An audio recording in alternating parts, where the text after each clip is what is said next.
Hi, welcome to Help Nobody Told Me. Shannon Johnson with Berkshire Hathaway, and we have with me today one of our senior resource team members, Jordan Kagan, and I own the Man of Silver. And I'm really happy to introduce to you all today Marty Jalove, who is the master of happiness. And he's just such an amazing, positive energy person that I've been honored to hear speak a couple of times. So I want everyone to get to know him a little bit better. Well, thank you for inviting me. Yes, You're yes. welcome. Yeah, I'm excited about this. Let's get started. Let's get going. Yes, exactly. So how did you get in? Was there like a magical moment or something that occurred in your life? Because this is not your first career. No. I tell people that if you lead a rich life, you're going to have at least 5 careers. You're going to do many different things throughout life.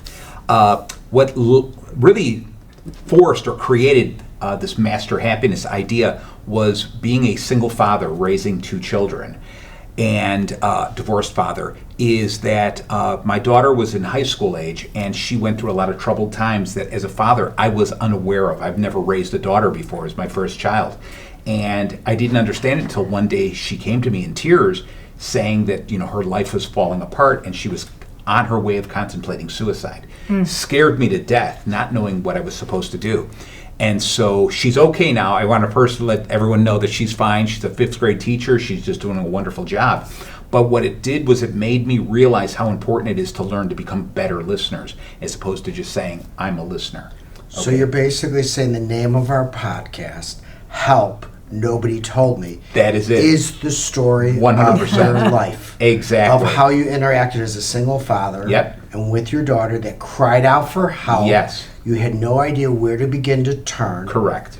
And you took the oi that you were dealt, turned into joy. That's it. For you and your family That was and it. everyone else. That was it. That's now able to hear. And I'll tell you, the pivotal moment for me was at the last doctor's visit when she was being released and she's talking to me. And I said to her, why didn't you just say something to me? Why didn't you reach out? And she said, Dad, you weren't listening. Wow. And you talk about just a crushing spirit. So I really bent over backwards with this, and I created a sheet called the with a happiness worksheet with the help of my daughter, and I offer it on my website. Anyone can just download it. I give it to anyone and everybody, and it's just a practice of comparing the joy that we reach every day, the things that bring us happiness every day, compared to the things that anger us, sadden us, and make us fearful. And it's a great little worksheet that, hopefully I'll give you a link to that. But with that, it was this whole idea of master happiness was kind of born, where I wanted to reach out and help small business people, teams, individuals, etc., just find their core happiness, because people are just too sad. That's the problem. And I want to clarify for the listeners out there, you'll be getting a link at the end of this, how to reach out to Marty. But it's not master of happiness. Correct. He's not the master. Yes. He wants all Yes. of us to master happiness. Exactly. I always tell people, it's okay to be good at happiness. It's okay to be great at happiness. But I want us all to master happiness. I'm on that journey too. I have not mastered it. I still have bad days, and I want to turn each one of those around. Okay? It's incredible. And, when I'm listening to you, I'm thinking about, I have a specific friend in mind who everyone I introduce her to, after she walks away, they go, she exudes joy. Like you can't be near her and be in a foul mood.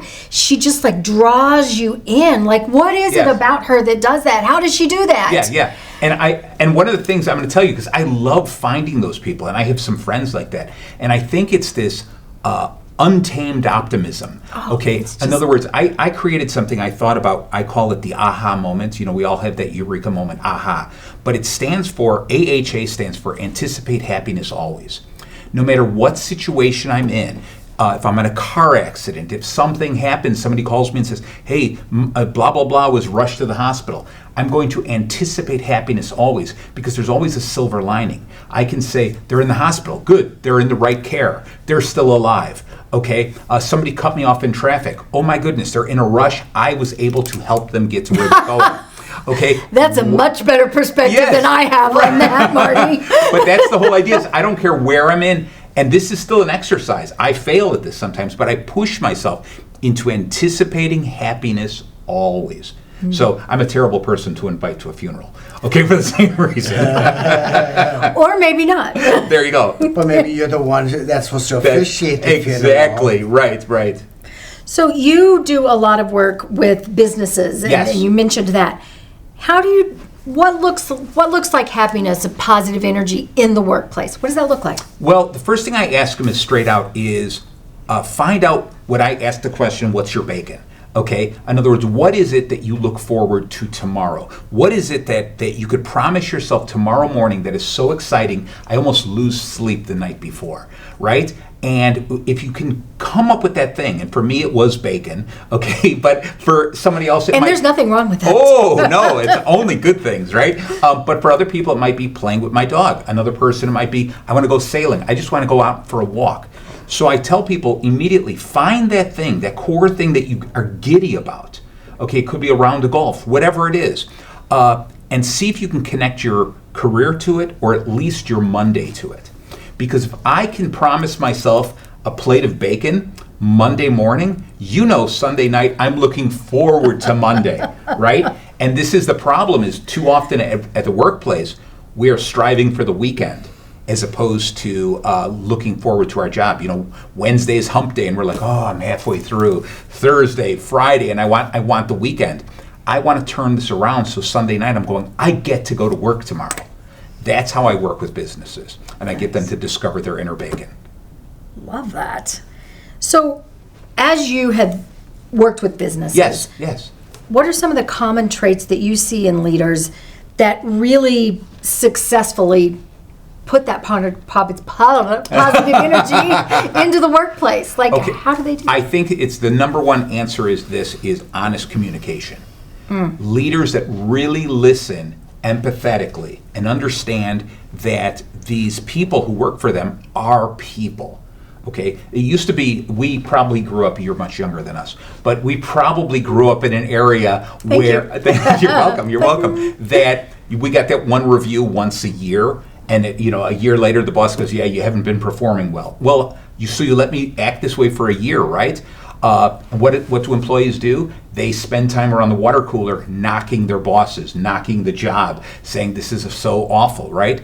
So instead, if an employer, a manager, a leader within a business can reach out and communicate with their people on a regular basis, I push the businesses I coach, I tell them, talk to your employees every single week. Once a week, have a one-on-one with them. If you can't do it, you've got leadership teams that have to do this, because you've got to find out the big picture, how they're feeling, okay, the action steps that they're going to take based on how they're feeling, the conflicts they're having, okay, the other stuff that goes on, and then finally a notable win. And if you paid attention, that spells bacon, B-A-C-O-N, okay? So let's take these good bosses, Yes. these good leaders. Yeah. How can they, more than just a regular check-in with a single Right. employee, what can they do to cultivate and maintain positive energy in their business, their team? And maybe even, because, not every profession or team, some of them, they are working in a pressure cooker. So it's even more challenging. So what are some of these things that, they can do? Right. So I'm going to tell you this, is that first off, you really have to establish the culture of the business. A lot of cultures are this hierarchy culture where they're saying, I'm at the top, I create the rules, you just shut up and listen to me. But they pretend they want a clan culture. They want to be warm and huggy, but they can't do it because they're not being true to themselves. So the number one thing is create the culture. And if you can't live up to your own culture, then get out of the way. Find leaders who can step in there and fulfill that dream of yours. Find leaders that will talk to your employees on a regular basis so that the best of those employees can come out. Because what you don't want is, you don't want to promise your people a warm and fuzzy workplace, but yet the entire time, day after day, you're telling them, you're doing this wrong, you're doing this wrong. So if you can't do that as a leader, if you can't do that, sure, steer the ship, but then get other people that can show the empathy to your team. Okay, I always say in order to get, and you're going to love this because I have acronyms for everything. In order to get good employees, in order to get them to stay, in order to get them to get it, it's GET. It used to be goals and tools, but the most importantly is the E is empathy. You have to be able to give your team the goals, what you want them to accomplish, empathy to understand that sometimes they're going to make mistakes, which is good because that's how we grow, and then finally give them all the tools, whether it's the training, the staples, the paper clips, whatever it is, all the tools they need to succeed. Well, and you made a good point there because you talked about if that leader isn't the person that can show the empathy. When I think about offices, there's always somebody in the office that has their finger on the pulse of everybody in the building. They know what's going on in their life. They know if they've got like something crushing going on at home or there's been a celebration that they've had recently. They know what's getting them down at work. That person. So you have to align yourself as a leader, what you're saying, with that person. Correct. So that you get an open door to that information. Yes. So that you can react to it. Completely. Because there's nothing worse than that fake empathy where you come up and you go like, oh, so Joe, how's that child of yours? You know, and you're like, wow, I don't have a child, I have a dog. You're thinking of someone else, right? You don't want that. You want genuine concern, genuine feelings towards your employees. And I said, sometimes people who run the business might be great visionaries, but they're not people, okay? They don't know how to interact with people, and that's okay. Let them run the business. Let them be the brains behind the money, okay? But then find good leaders who can get their employees to love coming to the office. That's what's so important. Let's talk about empathy. Okay. And a good leader. Yes. Let's talk about it. Crossing the line between them being a leader and a boss. Yes. And being a friend of employees. Can a boss be a friend? No. I believe that I draw a hard, fast line. It's important to be friendly, but not friends. Because if you try to create too strong of a relationship and we become friends, how can I discipline you? How can I get to the point where I have to say, I have to let you go? Okay? So it's important to be friendly, but draw the line to say that we are not friends. We are employer-employee. Okay? And there's a strong difference between managers and leaders. I want to influence people by my actions and lead them. I want them to say, wow, I want Marty to be happy with me. I want him to be proud of me. I want to do something extra so he notices me, as opposed to a manager who's going to set up a group of guidelines and say, just do this stuff. Okay? So I want to move in that direction. You can see everything for me is motivating people, finding what makes them click, and driving that home and using that talent. Right. So what about when the leader is in a situation where maybe the pressure's tough, the business isn't going well, they're not happy right now? Right. What do you recommend for them? How do they create a happy environment if the leader's not happy? Because it all starts at the head and goes down, right? Right. And so when we look at this leadership, you have to ask yourself, first off, are we talking about the owner of the company, the guy who's making the decisions, or are we talking a middle manager? Because if it's a middle manager and he's going, I'm not happy and I'm having a difficult time inspiring my people, he's got to have open communication with the owner at the next level up. But if it's the top level, okay, that person's got to walk away, maybe talk to a business coach like Master Happiness, okay, but talk to a business coach or something and just say, am I going to fail at this? Is it time for me to step away? Is it time for me to just say, look, you guys run it on your own. I don't have the bandwidth, the strength to be joyous every day. Okay, but that person who's running the ship like that can't show that kind of weakness that often to his team, because then they're going to see that weakness and they're going to then mimic that and say, well, then I can have a bad day and then I don't have to necessarily finish this. Okay, so if it's middle management, go upstairs and talk to them and saying, I'm having a rough day, help me out. I need a sounding room. Okay, I always let people vent. I never let people whine. Okay, and if I own the company and if I'm having a bad day, then I can stay away from my employees. Okay, they've been given instructions. And the leader, as I hear you saying, if the leader's having a rough day, he feels like he's in the pressure cooker, and he doesn't want to take it out on his team, then he needs to go up. Yeah, exactly. Yeah. Or call Marty because he's... There you go. And I'm going to give you something to smile about. But the other thing that you said, and I don't think people look at it this way, is not having the happiness, being angry, being Right. whatever that looks like if you're not happy, Yeah. is a weakness. Oh, yeah. And I don't think people look at leaders like that. Well, you know what? I'm gonna build on that. It's a weakness if you allow it to take control. We're humans. I don't care who you are. I'm going to get angry sometimes. I'm going to get sad sometimes. I am going to be scared sometimes. But it's how I respond to that that's more important. If I'm angry, as a father, and I always say being a father made me a better leader in business. Being a good leader in business made me a better father. If I respond with anger to my kids or my employees, they look upon that and they will look upon it as a weakness. Like, oh, then don't do that. Don't cross him. I'm not going to try something new because he's going to get upset. So I could go, wow, that was a bad mistake. I'm going to come back to you and go, rather than me getting angry, okay, I'm going to ask you, what did we learn from that? Okay, I'm going to try to turn every one of those negatives into a positive. If I'm so angry that I can't have the conversation with you, I'm going to say, you know what? I just don't like the way this went. Let's take some time. Let me contemplate this. I want you to think about it, and let's meet tomorrow. All right, I am not going to allow my emotions to run the meeting. So if I'm scared, if I'm sad, if I'm angry, I'm not going to have that meeting. I'm going to postpone that meeting till I have control of my emotions.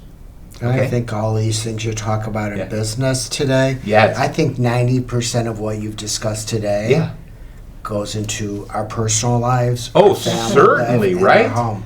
Think of that, how easy it is for us to snap against the people we care about. And that's And especially when times are stressful, you're dealing with an aging parent, someone that's not well physically or mentally, it's tough. It's really tough. And I think we had that knee-jerk reaction so much quicker with the people we're closest to, because something inside us says, I'm not going to lose this person. I can be a little bit worse to them. I can be a little bit mean to them. I'm not going to lose them. But in business, I can't do that, because I do that enough, and that great employee is going to go, I don't need this. I'm leaving. Okay. Right. We're not in a culture anymore where people stay at the same job for How about it? 40 years. I think the average is now like 2.83 years, less than 3 years. So let's talk about that. Yeah.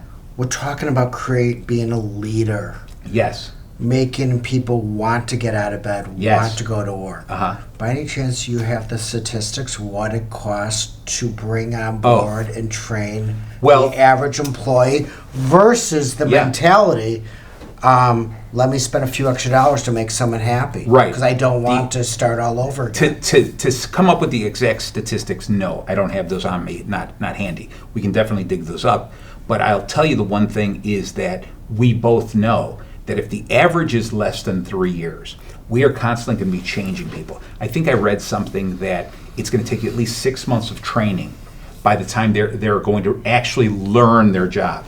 So if I'm going to spend 6 months and they're going to stay with me only 2.5 years, after that, I'm spending so much time. That's on the training, let alone the hiring process, the interviewing, Maybe a headhunter. Exactly. Or an So there's all this executive cost. So here's what I do with people. Brand new hire. Let's say I'm hiring you. You come in. I'm going to say I'm going to make you 2 promises, and I want you to make 1 promise back to me. And that is, I'm going to create an open door policy, a true open door policy with a lot of open communication, so that on any day, if you have a question, you can come to me and we can talk, right? Because I want us to grow together.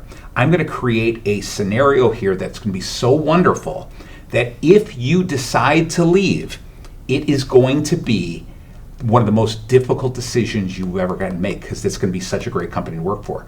Secondly, I'm going to give you an experience here. So if you do leave, you're going to look back and go, those were some of the best years of my life. I learned so much. Those are the 2 things I'm going to give you. Make it a tough decision and give you something worth remembering. All I ask in return is you deserve it. Okay? And that's what it comes down to. And I tell people, new hires, on average, we're going to be together for 3 years. That's the average.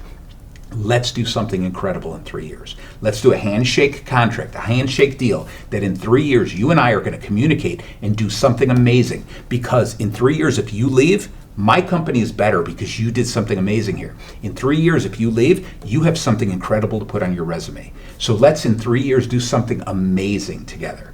Okay? In 2 years or so, I'm going to look at this. You're going to know, I love working. I'm going to do another 3 years. And that's how we keep people motivated and excited. And if I make that deal with you, I have to follow up with you on a regular basis. Okay? I can't say, let's do this, and then ignore you for 3 years. And what you did was you just took that negative and turned it into a positive. Exactly. Instead of, I'm going to lose them in 3 years. Right. We're going to do something great in 3 years. Exactly. Then who doesn't want to work there, right? Right? Yeah. I'm coming. When do I start? Like, I'm coming to work. There you go. She's going to start paying you. That's right. I like it. So, can you think of a specific example of maybe a business or an organization Yes. that started here and you helped them master happiness? Yes. To see a significant change in their organization. Yes, I can think of some, but you know what I try to do is I try to protect the businesses I work for. Well, you don't have to tell me it was Kraft. But Right. No. Just kidding. No association. Right. It's this idea of, I think it's the greatest thing is teaching them to develop a culture and understand truly what a culture is. And then secondly is listing your values. All right, what the values of the owners of the company, what they stand for. And the value list is not what you want the customers to hear. It's what you truly stand for. And if you come up with a culture idea, how we're going to formulate ideas, how we're going to work on a daily basis, and I give you a list of these values that we stand behind, okay? And then I come up with a vision statement of where I want to go. These are not just fluff pieces that the advertising department needs. Right. These are things that should be put on the wall, right? So that everybody lives up to them. And so this way, when you make a mistake, and I come to you and I go, why did you do that? And you could say, because one of our values said, help our customers first. And what I did was made my best decision. And I thought helping the customer first in this scenario was better than anything else. Then I'm going to go, I appreciate the way you were thinking because you were thinking about our value list, but that's not exactly how I want you to do this.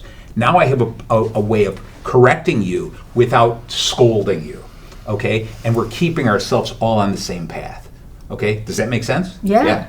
Absolutely.